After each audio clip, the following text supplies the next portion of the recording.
আজ আমরা নবম শ্রেণীর বাংলার সেকেন্ড টার্ম অর্থাৎ দ্বিতীয় পর্যায়ক্রমিক মূল্যায়নের দুটি অধ্যায় নিয়ে ধাপে ধাপে আলোচনা করব। একটি হলো সৈয়দ মুজতবা আলীর নব নব সৃষ্টি প্রবন্ধ, আর অন্যটি ব্যাকরণের অধ্যায় বাংলা শব্দ ভাণ্ডার বা বাংলা শব্দের উৎসগত শ্রেণী নির্ণয়। তবে এর আগে তোমরা নব নব সৃষ্টি প্রবন্ধটি কয়েকবার নিজের মতো করে মন দিয়ে পড়ে নাও। সেই সঙ্গে বাংলা শব্দ ভাণ্ডারও বারবার পড়ে এর শ্রেণীবিভাগ, সেগুলির নাম, সংজ্ঞা ও উদাহরণ মুখস্থ করে নাও। নবনব সৃষ্টির এমন কিছু শব্দ আছে যেগুলো দুর্বোধ্য মনে হতে পারে, যেগুলির অর্থ জানার জন্য আপাতত সহায়িকার সাহায্য নাও।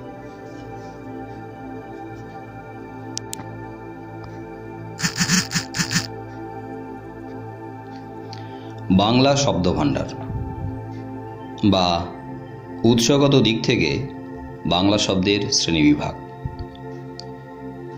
এই মুহূর্তে বাংলা ভাষায় যত শব্দ আছে সেই শব্দগুলিকে তার উৎপত্তি বা উৎসগত দিক থেকে মোট 6টি ভাগে ভাগ করা হয়ে থাকে। 1 নম্বর তৎসম শব্দ, 2 তদ্ভব শব্দ, 3 অর্ধ তৎসম শব্দ, 4 আগন্তুক শব্দ। এই আগন্তুক শব্দকে আবার 2 ভাগে ভাগ করা যায়। 1 বিদেশি আগন্তুক শব্দ বা বিদেশি, 2 প্রতিবেশী আগন্তুক শব্দ। ওদিকে 5 নম্বরটি হলো দেশি শব্দ, আর 6 নম্বর মানে শেষ যে বিভাগ সেটি হলো সংকর শব্দ বা মিশ্র শব্দ। এই দুটি চ্যাপ্টার বা অধ্যায় সম্পর্কে সবিস্তারে বোঝার আগে প্রাসঙ্গিকভাবে এর সঙ্গে সম্পর্কিত ভাষা সম্পর্কে তোমাদের একটা ধারণা থাকা অত্যন্ত জরুরি। তাহলে আলোচনা করা যাক, ভাষা কি? ভাষা হলো পরস্পর ভাব বিনিময়ের একটি ধ্বনিগত মাধ্যম। একটু অন্যভাবে বলা যায়, মানুষের বাকযন্ত্র থেকে উচ্চারিত যে অর্থবহ ধ্বনি সমষ্টি কোনো বিশেষ জনসমাজে ভাব বিনিময়ের মাধ্যম রূপে ব্যবহৃত হয়, সাধারণভাবে তাকেই বলা হয় ভাষা। বর্তমানে সারা পৃথিবীতে ভাষার সংখ্যা প্রায় 5000-এর মতো। এত বিপুল সংখ্যক ভাষা কিন্তু অল্প দিনে সৃষ্টি হয়নি। এই সাধারণ ব্যাপার প্রত্যেকেরই জানা উচিত যে ভাষা কখনো অল্প দিনের মধ্যে সৃষ্টি হয়নি, যা সৃষ্টি হওয়া সম্ভব নয়। ভাষা হলো নদীর স্রোতের মতো। নদী যেমন তার উৎপত্তি স্থল থেকে নানা বাধা বিপত্তি পেরিয়ে বাঁক নিতে নিতে সমুদ্রে গিয়ে মেশে, তেমনি ভাষাও হাজার হাজার বছর ধরে বহু বাধা বিপত্তি পেরিয়ে নানা পরিবর্তন বা বিবর্তনের মধ্য দিয়ে বর্তমানের স্বরূপে পৌঁছেছে। বর্তমানে ভাষার যে রূপ বা স্বরূপ, এই অবস্থায় পৌঁছানোর জন্য হাজার হাজার বছর সময় নিয়েছে। আবার নদীর যেমন শাখা প্রশাখা উৎপত্তি হয়, ভাষারও তেমনি মূল ভাষা থেকে কত শাখা প্রশাখার উদ্ভব হয়েছে। উপনদীর মতো ভাষার মধ্যে অন্য ভাষা এসে মিশেছেও। বহু নদীর মতো অনেক ভাষা আবার অবলুপ্ত হয়ে গেছে, আবার অনেক ভাষা অবলুপ্ত হওয়ার পথে। পৃথিবীতে ভাষার সংখ্যা বিপুল হলেও সেগুলির মূল উৎসের সংখ্যা কিন্তু হাতে গোনা, অর্থাৎ খুবই সামান্য। ভাষার এই মূল উৎসগুলিকে ভাষা বংশ বা ভাষা পরিবার বলা হয়। বংশ বা পরিবারের সংখ্যা তো কমই হয়, কিন্তু পরিবারের সদস্য সংখ্যা অনেক বেশি হয়। তেমনি ভাষার সংখ্যা প্রচুর হলেও তার বংশ বা পরিবারগুলি খুব সামান্য। এই প্রসঙ্গে বলে নিই, পৃথিবীতে ছড়িয়ে থাকা বিপুল সংখ্যক ভাষার যে পরিবার বা ভাষা বংশগুলি আছে সেগুলির সংখ্যা 12টির মতো। নামগুলো তোমরা একবার শুনে রাখো, তবে সব নামগুলোর নাম মনে না রাখলেও চলবে, মনে না থাকলে কোনো অসুবিধা নেই। যাই হোক, এই ভাষা বংশ বা ভাষা পরিবারগুলি হল: 1. ইন্দো ইউরোপীয় ভাষা বংশ। 2 নম্বর সেমীয় হামীয় ভাষা বংশ। 3 নম্বর বান্টু ভাষা বংশ। 4. ফিন্ন উগ্রীয় বা উরালীয় ভাষা বংশ। 5. তুর্ক মঙ্গল মাঞ্চু বা আলতাইক ভাষা বংশ। 6. ককেশীয় ভাষা বংশ। 7. দ্রাবিড় ভাষা বংশ। 8. অস্ট্রিক ভাষা বংশ। 9. ভোট চীনীয় বা চীনা তিব্বতীয় ভাষা বংশ। 10 নম্বর উত্তর পূর্ব সীমান্তীয় বা প্রাচীন ব্রহ্মীয় ভাষা বংশ। 11 নম্বর এস্কীয় ভাষা বংশ। আর সবশেষ 12 নম্বর আমেরিকার আদিম ভাষাসমূহ। এই 12টি ভাষা বংশ বা ভাষা পরিবারের মধ্যে আমাদের ভারতবর্ষে যত সংখ্যক ভাষা আছে সেই ভাষাগুলি মোট 4টি ভাষা বংশ বা ভাষা পরিবার থেকে উদ্ভূত হয়েছে। তার মানে আমাদের ভারতবর্ষে ভাষা বংশ বা পরিবারের সংখ্যা 4টি। তার মধ্যে ইন্দো ইউরোপীয় ভাষা বংশ বিশেষভাবে উল্লেখযোগ্য। এছাড়া আছে দ্রাবিড় ভাষা বংশ, অস্ট্রিক ভাষা বংশ আর ভোট চীনীয় ভাষা বংশ। তোমাদের অন্য কিছু মনে থাকুক বা না থাকুক, এই ইন্দো ইউরোপীয় ভাষা বংশ বা ভাষা পরিবারের কথা একটু গুরুত্ব দিয়ে মনে রাখতে হবে। যাই হোক, আজকের মতো এই পর্যন্ত। আমরা এর পরবর্তী অংশ আগামীকাল আলোচনা করব। বাংলা শব্দভাণ্ডার বা উৎসগত দিক থেকে বাংলা শব্দের শ্রেণীবিভাগ।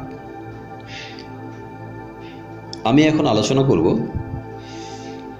বাংলা ভাষায় যে বিপুল সংখ্যক শব্দ রয়েছে সেই শব্দগুলির উৎস কী, অর্থাৎ সেই শব্দগুলি কোন কোন ভাষা থেকে আমাদের বাংলা শব্দ ভাণ্ডারে অর্থাৎ বাংলা ভাষার মধ্যে এসেছে। শব্দ ভাণ্ডার। ভাণ্ডার ভাণ্ডার মানে হলো সঞ্চয়াগার, যেখানে সঞ্চয় করা থাকে বা যেখানে ধরা থাকে। তো যা ধরে রাখি তাকে আমরা আধার বলি।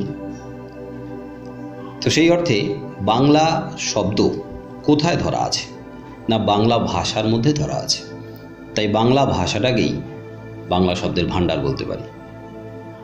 তো আমরা জানি যে বাংলা ভাষার মধ্যে বিপুল সংখ্যক শব্দ রয়েছে, এই শব্দগুলো কোথা থেকে উদ্ভূত হলো, এই শব্দগুলো কোন কোন ভাষা থেকে এলো, তার উপরে ভিত্তি করে বাংলা শব্দভাণ্ডারকে উৎসগত দিক থেকে 6টি ভাগে ভাগ করা হয়েছে। এই 6টি বিভাগ বা শ্রেণীর নাম আমি আগে আলোচনা করেছি, তোমাদেরও বলেছি যে এগুলো মুখস্থ করে নাও। আমি এখানে আরেকবার আলোচনা করে নিচ্ছি যে বাংলা শব্দকে 6টি ভাগে ভাগ করা হয়েছে। 1 নম্বর তৎসম শব্দ, 2 তদ্ভব শব্দ, 3 অর্ধ তৎসম শব্দ, 4 আগন্তুক শব্দ। এই আগন্তুক শব্দকে আবার 2 ভাগে ভাগ করা হয়েছে। ক বিদেশি শব্দ আর খ নম্বরে প্রতিবেশী আগন্তুক শব্দ। বিদেশি শব্দকে আমরা বিদেশি আগন্তুক শব্দও বলতে পারি, আবার শুধু বিদেশি শব্দ বলতে পারি। আর প্রতিবেশী আগন্তুক শব্দকে আমরা ভারতীয় শব্দও বলতে পারি। 5 নম্বরে দেশি শব্দ, আর 6 নম্বর মানে শেষ যে ভাগ তার নাম সংকর বা মিশ্র শব্দ। এর আগে ভাষার উদ্ভবের ইতিহাসের ধারার প্রসঙ্গে আমি কতগুলি ভাষা পরিবার বা ভাষা বংশের নাম বলেছিলাম। তার মধ্যে যেটা আমি গুরুত্ব দিয়ে তোমাদের মনে রাখতে বলেছিলাম সেটা ছিল ইন্দো ইউরোপীয় ভাষা বংশ বা ভাষা পরিবার। এই ইন্দো ইউরোপীয় ভাষা বংশের একটি শাখা ইন্দো ইরানীয় নামে বসবাস শুরু করেছিল ইরান অঞ্চলে। তার থেকে আরেকটা উপশাখা যারা ভারতীয় আর্য নামে ভারতে প্রবেশ করেছিল যীশু খ্রিস্টের জন্মের 1500 বছর পূর্বে। তো এই ভারতীয় আর্যদের যে ভাষাগত সম্বল ছিল সেটার নাম ছিল কথ্য বৈদিক। সেই কথ্য বৈদিক ভাষা থেকে আরেকটা ভাষার উদ্ভব, যা সংস্কৃত ভাষা। তার মানে সংস্কৃত ভাষাতে যে সকল শব্দ রয়েছে তার বহু শব্দ কথ্য বৈদিক ভাষা থেকে নেওয়া। কিন্তু এই সংস্কৃত ভাষার যে পরিবর্তন বা রূপান্তর সম্ভব নয় সেটা আলোচনা করেছি। তাহলে যার পরিবর্তন বা রূপান্তর সম্ভব সেটা হলো কথ্য বৈদিক ভাষা, অর্থাৎ মুখের ভাষা। ধরে নাও বৃক্ষ। বৃক্ষ শব্দটি বাংলা শব্দ, আবার বৃক্ষ শব্দটি সংস্কৃত শব্দ, আবার এই বৃক্ষ শব্দটি কথ্য বৈদিক শব্দ। আমরা এই পরিবর্তনের কথা প্রসঙ্গে বলতে পারি যে বৃক্ষ শব্দ সংস্কৃত থেকে পরিবর্তিত হয়ে বাংলা ভাষায় গাছ শব্দ নামে প্রবেশ করেনি। প্রবেশ করেছে কাঠ থেকে এসে, না কথ্য বৈদিক শব্দ বৃক্ষ থেকে। এখন আলোচনায় যাই তৎসম শব্দ নিয়ে। তৎসম শব্দ, এই শব্দের মধ্যে এর অর্থ লুকিয়ে রয়েছে, আর সেই অর্থ থেকে আমরা সংজ্ঞাটাকে মনে রাখব। তৎ, তৎ কথার অর্থ কি না তার। এখন এই তার মানে কার? আমাদের যতবারই তৎ কথাটি আসবে তখনই আমাদের মাথায় রাখতে হবে তৎ মানে তার, সেই তার মানে কিন্তু সংস্কৃত। আমি যদিও বলেছি যে সংস্কৃত থেকে পরিবর্তন সম্ভব নয়, আসলে কথ্য বৈদিক শব্দ, কিন্তু ব্যাকরণের ক্ষেত্রে যে সংজ্ঞা দেওয়া আছে সেখানে বলা আছে যে সংস্কৃত থেকে পরিবর্তিত হয়ে এসছে। মানে তদ মানে তার, তার মানে কথ্য বৈদিক নয়, সংস্কৃত। আর সম শব্দের অর্থ হলো সমান। তাহলে এক কথায় দাঁড়ালো তার সমান মানে সংস্কৃত শব্দের সমান। তার মানে সংস্কৃত শব্দের সমান যে শব্দ, সম যে শব্দ, অর্থাৎ কোনো রকমের পরিবর্তন বা কোনো রকম রূপান্তর ঘটেনি, সেই শব্দ যখন বাংলা ভাষায় বাংলা শব্দ ভাণ্ডারের মধ্যে অন্তর্ভুক্ত হয়েছে তখন সেটি তৎসম শব্দ। পরিবর্তিত যদি হয়ে যায় বা রূপান্তরিত যদি হয়ে যায় তখন সেটা অন্য শ্রেণীর মধ্যে পড়বে।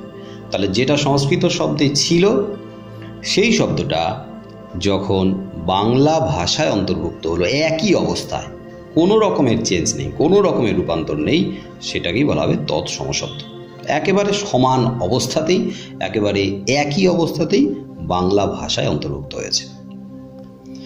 এবার তোমরা তৎসম শব্দের সংজ্ঞাটা দেখো, লেখাই আছে যে সংস্কৃত ভাষা থেকে উদ্ভূত যেসব শব্দ কোনো রূপান্তর বা পরিবর্তন ছাড়াই সরাসরি বাংলা ভাষায় অন্তর্ভুক্ত হয়েছে সেই শব্দগুলিকে তৎসম শব্দ বলে। তো আমার মনে হয় সংজ্ঞা মুখস্থ করাটা খুব কঠিন, মনে রাখাটা সহজ, কারণ শব্দের যে অর্থ রয়েছে ওই অর্থটাকে তোমরা ভেঙে মনে রাখো, তাহলে সংজ্ঞাটা আপনা আপনি মনে থাকবে। যে সংস্কৃত শব্দ একই অবস্থায় যখন বাংলা শব্দ ভাণ্ডারে অনুপ্রবেশ করেছে তখন সেটি তৎসম শব্দ, রূপান্তর বা পরিবর্তন ছাড়াই সরাসরি অন্তর্ভুক্ত হয়েছে। যেমন উদাহরণ হিসেবে দেওয়া আছে কৃষ্ণ, কৃষ্ণ। তো কৃষ্ণ শব্দটি বাংলা শব্দ, আবার এই কৃষ্ণ শব্দ সংস্কৃত শব্দ, যদিও কৃষ্ণ শব্দের উচ্চারণ সংস্কৃততে একটু আলাদা কিন্তু শব্দটা একই। আবার বৃক্ষ শব্দ, বাংলাতে আমরা বৃক্ষ বলি, সংস্কৃততেও বৃক্ষ। যেমন ধর হস্ত, হস্ত শব্দটি বাংলা শব্দ, আবার এই হস্ত শব্দটি সংস্কৃত। তাহলে একই অবস্থায় যখন বাংলা ভাষায় এলো তখন সেটি তৎসম শব্দ নামে পরিচিত হয়ে থাকলো। তার মানে যত শব্দ আছে বাংলা ভাষায় যেগুলো সংস্কৃত শব্দ তথা সংস্কৃত শব্দের সমান শব্দ, সেগুলো হলো তৎসম শব্দ। মানে সাধু ভাষায় যত শব্দ সবই তৎসম শব্দ হিসেবে আমরা ধরব। এবারে আসি তদ্ভব শব্দ। তদ্ভব শব্দের সংজ্ঞা। তো সংজ্ঞা বোঝার আগে অর্থটা দেখো, লেখাই আছে তৎ শব্দের অর্থ তার। তো তার মানে কার বলেছি, তার মানে সংস্কৃত। আর ভব, ভব মানে হচ্ছে জাত বা উদ্ভূত বা সৃষ্ট। তার মানে তার থেকে জাত, তার থেকে মানে সংস্কৃত শব্দ থেকে জাত বা উদ্ভূত যে শব্দ তাকে আমরা তদ্ভব শব্দ বলি। আমরা তৎসম শব্দ নিয়ে আলোচনা করছিলাম। তো তৎ, তৎ কথাটির অর্থ হলো তার, তার মানে আগেই বলেছি সংস্কৃত। আর ভব মানে জাত বা উদ্ভূত বা সৃষ্ট, অর্থাৎ তার থেকে জাত। তাহলে কার থেকে জাত না, তার মানে সংস্কৃত ভাষা থেকে জাত বা উদ্ভূত যেসব শব্দ সেগুলোকে তদ্ভব শব্দ বলা হয়। কিন্তু এখানে প্রশ্ন জাগতে পারে যে তৎসম শব্দ তো সংস্কৃত ভাষা থেকে উদ্ভূত বা জাত, কিন্তু তদ্ভব শব্দ উদ্ভূত বা জাত, তাহলে কোনটা তদ্ভব শব্দ আর কোনটা তৎসম শব্দ? হ্যাঁ, তো এটা একটু গোলমেলে, দুটোই সংস্কৃত ভাষা থেকে উদ্ভূত হয়েছে, কিন্তু সংজ্ঞাটা পড়লে তোমরা পরিষ্কার হয়ে যাবে, সংজ্ঞাটা পড়লে তোমাদের বোঝাটা সহজ হয়ে যাবে। তদ্ভব শব্দের সংজ্ঞাটা কি লেখা আছে আগে দেখো। না, সংস্কৃত ভাষা থেকে উদ্ভূত যেসব শব্দ কখনো প্রাকৃত ভাষা থেকে, আবার কখনো প্রাকৃত ও অপভ্রংশের মধ্য দিয়ে পরিবর্তিত হয়ে বাংলা ভাষায় অন্তর্ভুক্ত হয়েছে, সেই শব্দগুলিকে তদ্ভব শব্দ বলে। ওই তদ্ভব শব্দের যে অর্থ লেখা আছে তার ব্র্যাকেটে লেখা আছে দেখো, যে প্রাকৃত ও অপভ্রংশের মধ্য দিয়ে পরিবর্তিত। তা এখন প্রাকৃত কি আর অপভ্রংশ ভাষা কি, আমি এর আগে এর রেকর্ডে আলোচনা করে রেখেছিলাম। যদি এখানে অসুবিধা হয় এটা বন্ধ করে আরেকবার তোমরা ওই ভাষার যে ধারাবাহিক বিবর্তন বা রূপান্তরের ধারাটা আলোচনা করছিলাম সেটা একবার শুনে নাও। তো প্রাকৃত ভাষা আর অপভ্রংশের মধ্য দিয়ে পরিবর্তিত। এর আগে বলেছিলাম যে প্রাকৃত ভাষা, যারা প্রাকৃতজন, সমাজের যারা সাধারণ মানুষ, তাদের ভাষা। তো তাদের ভাষা প্রাকৃত ভাষা, যেটা কথ্য বৈদিক ভাষা থেকে পরিবর্তিত হয়ে এসেছিল। আর এই প্রাকৃত ভাষারও আরও পরিবর্তিত, আরও রূপান্তরিত যে রূপ, সেটা ছিল অপভ্রংশ ভাষা। তো এখন উদাহরণ হিসেবে লেখা আছে, দেখো যে কৃষ্ণ। কৃষ্ণ শব্দ এটা সংস্কৃত শব্দ, আবার বাংলা শব্দ। কিন্তু কৃষ্ণ শব্দ থেকে যখন পরিবর্তিত হতে হতে বাংলা ভাষায় এই কানাই বা কানু এই শব্দটি পৌঁছলো, তখন কিন্তু সেটা তদ্ভব শব্দ বলা হলো। যেমন ধরো কৃষ্ণ, এখন কৃষ্ণ শব্দ সংস্কৃত বা আমরা কথ্য বৈদিক ভাষার শব্দও বলতে পারি। তো সেই শব্দ যখন প্রাকৃত ভাষায় প্রাকৃত জনেরা উচ্চারণ করতে লাগলো, তখন তাকে তারা উচ্চারণ করত কণ্হ নামে। এটা ছিল প্রাকৃত ভাষার শব্দ কণ্হ। এই কণ্হ শব্দটা যখন আরও পরিবর্তিত হলো এবং সেটার নাম অপভ্রংশ ভাষায় এসে পৌঁছালো, সেই অপভ্রংশ ভাষায় তার নাম হলো কান। আর এই কান শব্দ বাংলাতে প্রবেশ করলো আরও পরিবর্তিত হয়ে কানাই বা কানু নামে। তাহলে পরিবর্তিত হতে হতে যখন প্রবেশ করলো, তখন সেটা তদ্ভব শব্দ। এবং কার মধ্য দিয়ে পরিবর্তিত হয়েছে? না প্রাকৃত ভাষা, আবার পরবর্তীতে অপভ্রংশের মধ্য দিয়ে পরিবর্তিত হয়েছে। তাহলে পার্থক্যটা কি করে বুঝবে যে কোনটা তৎসম আর কোনটা তদ্ভব? আর তৎসম যেটা সংস্কৃতে ছিল, একেবারে অপরিবর্তিত অবস্থায় বাংলাতে প্রবেশ করেছে, সেটাই তৎসম। কিন্তু তদ্ভব শব্দ যেটা পরিবর্তিত হতে হতে বাংলায় প্রবেশ করেছে। তো পরীক্ষায় ধরো দেয়া থাকলো যে কাজ, কাজ শব্দটি কি শব্দ লেখো, তৎসম না তদ্ভব? তো যখন কাজ শব্দের একটা তৎসম রূপ আছে, মানে সংস্কৃত রূপ আছে, ধরো কার্য, তখন এটা নিশ্চিন্তে তোমরা লিখবে যে কাজ শব্দটি হলো তদ্ভব শব্দ। কিন্তু যার তৎসম রূপ নেই, যেটা বাংলাতে যা সংস্কৃততেও তা, সেটাই লিখবে তৎসম শব্দ। আরেকটা উদাহরণ দেওয়া আছে হস্ত। হস্ত থেকে বাংলা শব্দে এলো হাত। এখানে উদাহরণে লেখা নেই, যাই হোক, হস্ত থেকে হাত। কিন্তু এই হাত শব্দটা হস্ত থেকে উত্থিত হওয়ার আগে মাঝে কিন্তু এই যে প্রাকৃত ভাষা, সেই প্রাকৃত ভাষায় হত্থ শব্দ নামে উচ্চারিত হতো। তাহলে হস্ত থেকে হত্থ, হত্থ থেকে হাত। এখন আরেকটা রূপ কোথায় গেল? ওই যে অপভ্রংশ যে রূপটা।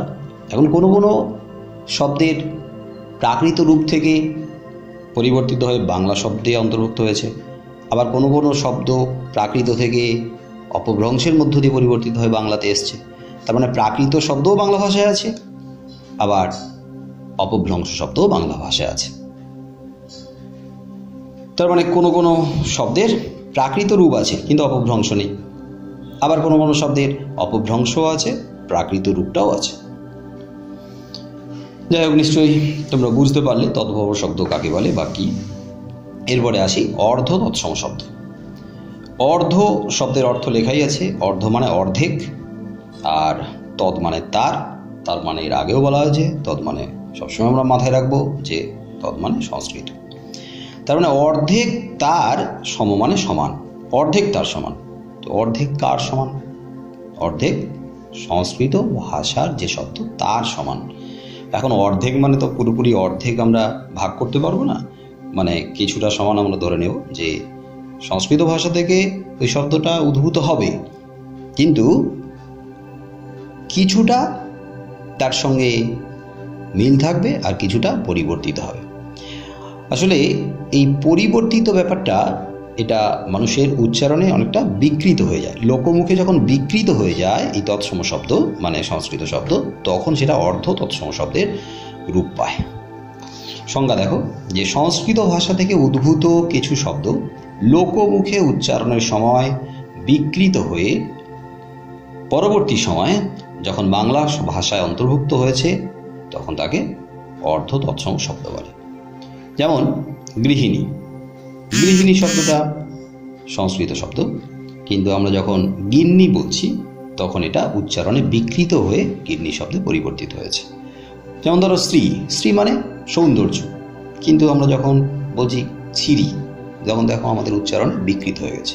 আমরা অনেক সময় কাউকে ব্যঙ্গ করে বলি, কাউকে একটু তুচ্ছতাচ্ছিল্য করে বলি, কি ছিরি তোর, তো ছিরি মানে কি সৌন্দর্য, কিন্তু সেটা বিকৃত অবস্থাতে যখন আমরা বলছি তখন সেটা ছিরি নামে বলছি। অনেকে বলে রবিবার, কিন্তু অনেকে আবার রোববার শব্দটা বলে। রবিবার তৎসম শব্দ, কিন্তু রোববার এটা পরিবর্তিত বিকৃত হয়ে উচ্চারিত হয়েছে। কেউ বলছে বৃহস্পতিবার, আবার কেউ বলছে বৃহস্পতিবার, তো বৃহস্পতিবার মানে এটা উচ্চারণে আরও বিকৃত হয়েছে। তাহলে এই যে তৎসম শব্দ যখন আরও পরিবর্তিত হচ্ছে, বিকৃত অবস্থায় আমাদের বাংলা ভাষায় অন্তর্ভুক্ত হচ্ছে, তখন তাকে অর্ধ তৎসম শব্দ বলা হয়। এরপর আমরা আলোচনা করব আগন্তুক শব্দ। তো আগন্তুক শব্দের দুটো ভাগ, একটি প্রতিবেশী আগন্তুক শব্দ আর একটি বিদেশি আগন্তুক শব্দ। বিদেশি আগন্তুক শব্দ বা বিদেশি শব্দ বলা যায়, আর প্রতিবেশী আগন্তুক শব্দকে আবার ভারতীয় শব্দ নামেও অভিহিত করা হয়েছে। আগন্তুক শব্দের অর্থ কি? আগন্তুক যে আসে, যার আগমন ঘটে, তাকে আগন্তুক বলা হয়।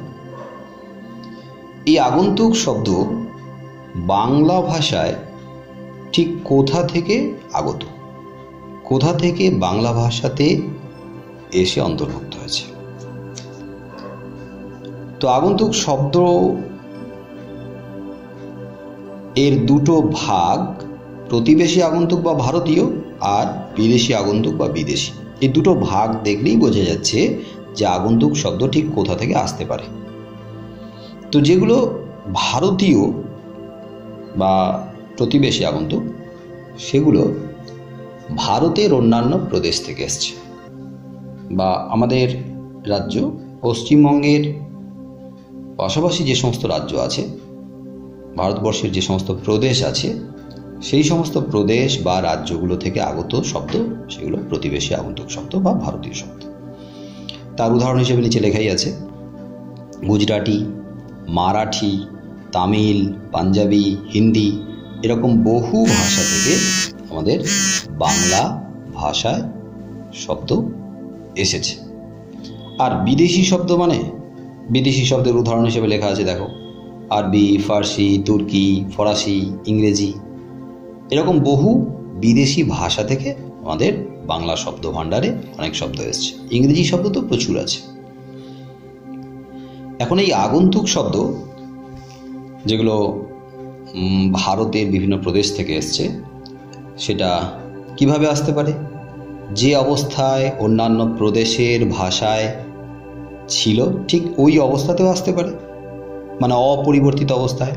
আবার ওই প্রাদেশিক ভাষা থেকে পরিবর্তিত হয়ে আসতে পারে, অনেকটা পরিবর্তন বা কিছুটা পরিবর্তিত হয়ে আসতে পারে। বিদেশি ভাষার ক্ষেত্রেও তাই, বিদেশি ভাষায় যেভাবে ছিল শব্দ সেইভাবে আসতে পারে, আবার বিদেশি ভাষায় যেভাবে ছিল তার থেকে পরিবর্তিত হয়েও বাংলায় আসতে পারে। এখন আগন্তুক শব্দের সংজ্ঞাটা দেখো না, ভারতবর্ষের অন্যান্য প্রদেশ তথা রাজ্যের বিভিন্ন ভাষা কিংবা বিদেশের বিভিন্ন ভাষা থেকে আগত যেসব শব্দ কখনো সামান্য পরিবর্তিত হয়ে কিংবা অপরিবর্তিত অবস্থায় বাংলা ভাষায় অন্তর্ভুক্ত হয়েছে, সেই শব্দগুলিকে আগন্তুক শব্দ বলে। উদাহরণ হিসেবে হরতাল, নারকেল, ঝান্ডা, জিলিপি, চা, চিনি, ঘুগনি, খাজনা, খারিজ, লুঙ্গি প্রভৃতি শব্দ রয়েছে। তো এই শব্দগুলোর মধ্যে কোনোটা আবার একই অবস্থাতে ছিল, আবার কোনোটা পরিবর্তিত হয়ে এসছে। তাহলে আমরা এই দুটো কথার উপরে জোর দেব, একটা হচ্ছে পরিবর্তিত অবস্থায় আর একটা হচ্ছে অপরিবর্তিত অবস্থায়। এই দুটো কথা যদি মাথায় থাকে তাহলে সংজ্ঞাটা মনে থাকবে যে ভারতবর্ষ থেকে, ভারতবর্ষের বিভিন্ন প্রদেশ থেকে আসতে পারে, আবার বিদেশের বিভিন্ন ভাষা থেকে আসতে পারে, কিন্তু আসবে পরিবর্তিত হয়ে আসতে পারে, আবার একই অবস্থায় বাংলা ভাষায় অন্তর্ভুক্ত হতে পারে। এবারে প্রতিবেশী আগন্তুক শব্দের সংজ্ঞা লেখা আছে, দেখো। ভারতবর্ষের অন্যান্য প্রদেশ তথা রাজ্যের বিভিন্ন ভাষা থেকে আগত যেসব শব্দ কখনো সামান্য পরিবর্তিত হয়ে কিংবা অপরিবর্তিত অবস্থায় বাংলা ভাষায় অন্তর্ভুক্ত হয়েছে, সেই শব্দগুলিকে প্রতিবেশী আগন্তুক শব্দ বলে। উদাহরণ দেখে না, বইতেও দেওয়া আছে, ব্যাকরণ বইতেও পাবে, আবার সহায়িকাতেও পাবে। ওখান থেকে তোমাদের যত উদাহরণ আছে এবং সেগুলো ঠিক কোন ভাষার মধ্যে অন্তর্ভুক্ত ছিল, মানে কোন ভাষা থেকে আমাদের বাংলা ভাষা এলো, সেগুলো তোমাদের পড়তে হবে। আর বিদেশি শব্দ দেখো, বিদেশের বিভিন্ন ভাষা থেকে আগত যেসব শব্দ কখনো সামান্য পরিবর্তিত হয়ে কিংবা অপরিবর্তিত অবস্থায়, মানে একই অবস্থায় বাংলা ভাষায় অন্তর্ভুক্ত হয়েছে, সেই শব্দগুলিকে বিদেশি শব্দ বলে। উদাহরণ হিসেবে দেখো, আরবি, ফার্সি, তুর্কি, ফরাসি, ইংরেজি, এগুলো দেখে নাও, এগুলো আর আমি বলছি না। এরপরে আমরা দেশি শব্দে যাব। দেশি শব্দের সংজ্ঞাটা পড়ার আগে একটু বুঝে নাও, একটু শুনে নাও যে ভারতবর্ষে আর্যরা প্রবেশের আগে যে প্রাচীন জাতি ছিল তারা হলো অনার্য জাতি। আর এই অনার্যদের যে ভাষা, সেই ভাষা থেকেও কিছু শব্দ আমাদের বাংলা ভাষায় এসেছে। এবার সংজ্ঞাটা দেখো, যে অনার্যদের ভাষা থেকে উদ্ভূত যেসব শব্দ বাংলা ভাষায় অন্তর্ভুক্ত হয়েছে। কিভাবে? এখানেও তাই, পরিবর্তিত অবস্থায় আসতে পারে, আবার অপরিবর্তিত অবস্থায়ও আসতে পারে। অর্থাৎ একই শব্দ বাংলা ভাষায় অন্তর্ভুক্ত হতে পারে, আবার সেখান থেকে রূপান্তরিত বা পরিবর্তিত হয়েও আসতে পারে। সংজ্ঞার মাঝখানে আর একটা কথা লেখা আছে, যে অজ্ঞাত মূল শব্দ। অজ্ঞাত মূল, অজ্ঞাত, যা জ্ঞাত নয়, যা জানা যায়নি। এখন প্রচুর শব্দ আছে, এত শব্দের যে মূল উৎস সেটা তো আর জানা সম্ভব নয়। তাই সেই সমস্ত শব্দগুলোকে দেশি শব্দের মধ্যে ফেলা হয়েছে, যেগুলোর মূল অজ্ঞাত, জানা যায়নি তার উৎসটা অ্যাকচুয়ালি কি।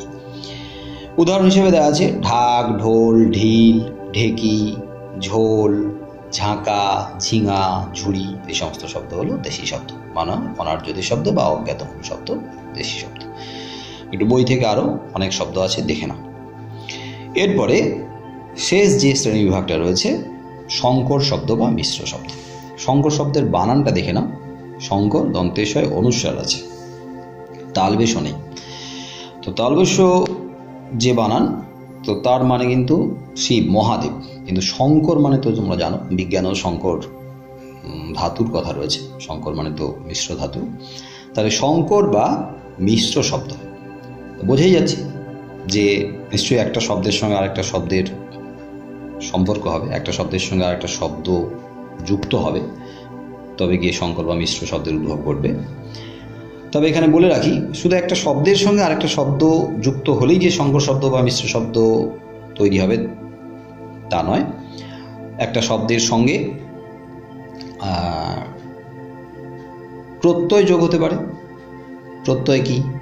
প্রত্যয় কি তোমরা নিশ্চয়ই আগে পড়েছো, আর প্রত্যয়ের চ্যাপ্টার পরে আছে। যাই হোক, তো শব্দের সঙ্গে আবার উপসর্গ যোগ হতে পারে। উপসর্গ ইংরেজিতে যাকে প্রেফিক্স বলা হয়, উপসর্গ যোগ হতে পারে, যেটা শব্দ বা ধাতুর আগে বসে। ইংরেজিতে যেটা প্রেফিক্স, আমাদের বাংলায় সেটা উপসর্গ। তাহলে সংজ্ঞা দেখো, যে তৎসম, তদ্ভব, দেশি, বিদেশি শব্দের সঙ্গে অপর শব্দ, মানে তৎসমের সঙ্গে তৎসম যোগ হতে পারে, আবার একটা তদ্ভব যোগ হতে পারে, দেশি যোগ হতে পারে, বিদেশি শব্দও যোগ হতে পারে, কিংবা প্রত্যয় যোগ হতে পারে, কিংবা উপসর্গও যোগ হতে পারে। তো এই সবের মিশ্রণে বা সংযোগে যে নতুন শব্দ গঠিত হয় তাকে সংকর বা মিশ্র শব্দ বলে। উদাহরণ দেখো, তৎসময়ের সঙ্গে তদ্ভব শব্দ যোগ হয়েছে, যেমন বজ্র, আঁটুনি। বজ্রটা তৎসম শব্দ, আর আঁটুনি তদ্ভব শব্দ। তো দুটো শব্দের মিশ্রণে নতুন একটা শব্দ গঠিত হলো সংকর বা মিশ্র শব্দ, সেটা হলো বজ্র আঁটুনি, মানে বজ্রের মতো কঠিন। তারপরে আছে মায়া কান্না। আবার বিদেশি আর তৎসম শব্দ যোগে তৈরি হয়েছে হেড পণ্ডিত। এই যে হেড, এটা বিদেশি, আর তৎসম হচ্ছে পণ্ডিত, মানে বাংলা শব্দ। আবার দেখো আইন, সিদ্ধ। আইনটা বিদেশি শব্দ, সিদ্ধটা আবার তৎসম শব্দ। তো দুটো মিলে সংকর বা মিশ্র শব্দ হলো। তারপরে আছে তদ্ভব আর বিদেশি শব্দ যোগে তৈরি হয়েছে, যেমন রাজা, বাদশাহ, হাট, বাজার। আবার বিদেশি আবার তদ্ভব শব্দ যোগে তৈরি হয়েছে। মাস্টার মশাই, মাস্টার শব্দটা বিদেশি শব্দ, আর মশাই শব্দটা তদ্ভব। কলেজ পাড়া, কলেজ তো ইংরেজি শব্দ মানে বিদেশি শব্দ, আর পাড়াটা তদ্ভব। আবার বিদেশি শব্দের সঙ্গে বিদেশি শব্দ, যেমন হেড মাস্টার, দুটোই বিদেশি, দুটোই ইংরেজি। আবার উকিল ব্যারিস্টার, উকিল ব্যারিস্টার দুটো বিদেশি, তো দুটো বিদেশি শব্দ যোগে সংকর শব্দ তৈরি হলো বা মিশ্র শব্দ তৈরি হলো। আবার পরে দেখা যাচ্ছে যে বিদেশি প্রত্যয় যোগ করা হয়েছে, যেমন দোকানদার, দার, এই দোকান শব্দের সঙ্গে দার প্রত্যয় যোগ হয়েছে, দার একটা প্রত্যয় এবং বিদেশি প্রত্যয়। আবার ফুলদানি, ফুল শব্দের সঙ্গে দানি, দানি প্রত্যয় যোগ হয়েছে, দানিটাও বিদেশি প্রত্যয়, যেটা শব্দ বা ধাতুর পরে যোগ হয়, সেটাই তো প্রত্যয়। ফুচকাওয়ালা, ফুচকা বাংলা শব্দ, তার সঙ্গে ওয়ালা এই বিদেশি প্রত্যয় যোগ হয়েছে। আবার বিদেশি উপসর্গ যোগে শব্দ গঠিত হয়েছে, যেমন আক্কেল, এই শব্দের সঙ্গে যখন আমরা বে উপসর্গ যোগ করছি হয়ে যাচ্ছে বে আক্কেল, যাদের আক্কেল জ্ঞান নেই, তাকে বিদেশি আর বাংলা শব্দের অন্তর্ভুক্তিতে নতুন শব্দ তৈরি হয়েছে। আর এটা হচ্ছে বেহাত, হাত শব্দের আগে বে যোগ করে দিলে বেহাত মানে হাত ছাড়া। তো এইভাবে নতুন নতুন শব্দ তৈরি হলো, যাকে মিশ্র বা সংকর শব্দ বলা হলো।